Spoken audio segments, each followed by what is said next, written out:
welcome to my home kitchen. The object of my channel is to get people cooking and also growing their own fruit and vegetables.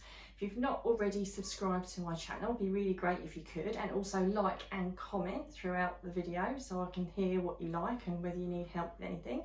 Today I'm going to make a wild garlic and potato soup. Now it's a soup that I've made a lot and we really love it. Now wild garlic is exactly what it says on the tin. It grows wild and I've just gone and picked some today. So that's my wild garlic. I need 200 grams of wild garlic, 2 medium onions. You can either use a vegetable stock or chicken stock, and I've got 2 stock cubes there, and also 500 grams of potatoes and also a little bit of oil. So first of all, I'm going to put a bit of oil in the pan and I'm going to sweat the onions down. So about 2-3 tablespoons. You could use butter or whatever oil you want to use. So I'm going to sweat this down about 10 minutes just to soften the onions. So I'm going to put those in first.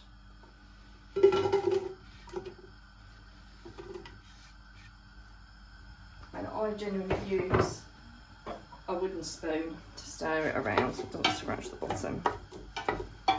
So there we go. Set it for about 10 minutes. Keep stirring it gently and don't have it up too high because you're just gently sweating them down.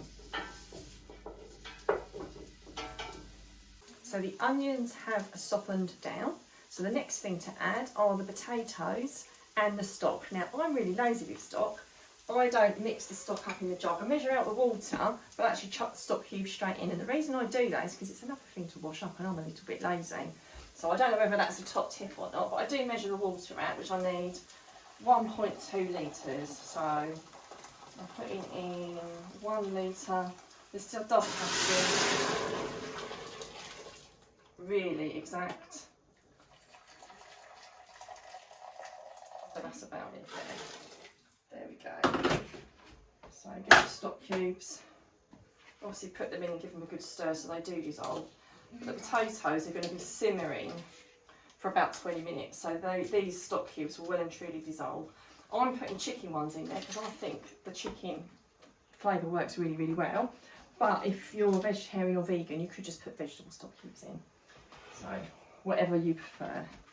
So give the stock cubes a bit of a stir. Like I say, they don't have to completely dissolve even at this stage, they will dissolve over 20 minutes. So slide your potatoes in,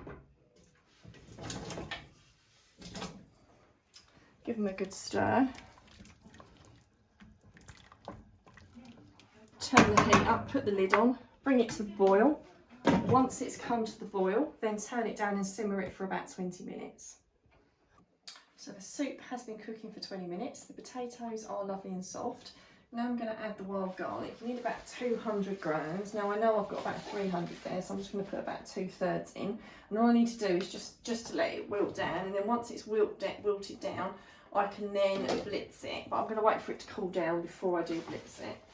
So let me just grab some handfuls of it.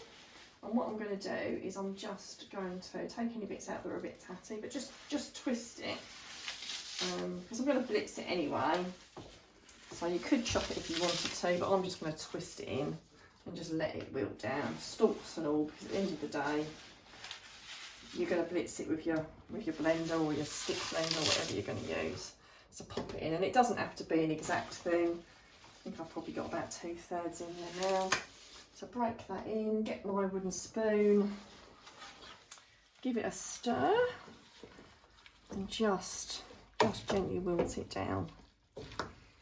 You know, you barely need any heat for this, if I'm honest with you, because it will just like normal spinach. I mean, that's one thing, if you've never used wild garlic before, it is very much like spinach, but just a little bit garlicky. So you treat it in exactly the same way, but just bear in mind, it does have a garlicky flavour. If you couldn't find wild garlic, you could have just sweated down some garlic with your onions and then just put normal spinach in. So, but we have a woodland near us which has loads and loads of it. So this time of year, this is my go-to lunchtime treat. So that is all wilted down. So I'm just going to pop the lid on, and let it cool down, and then once it's cooled down I'll blitz it up with my stick blender.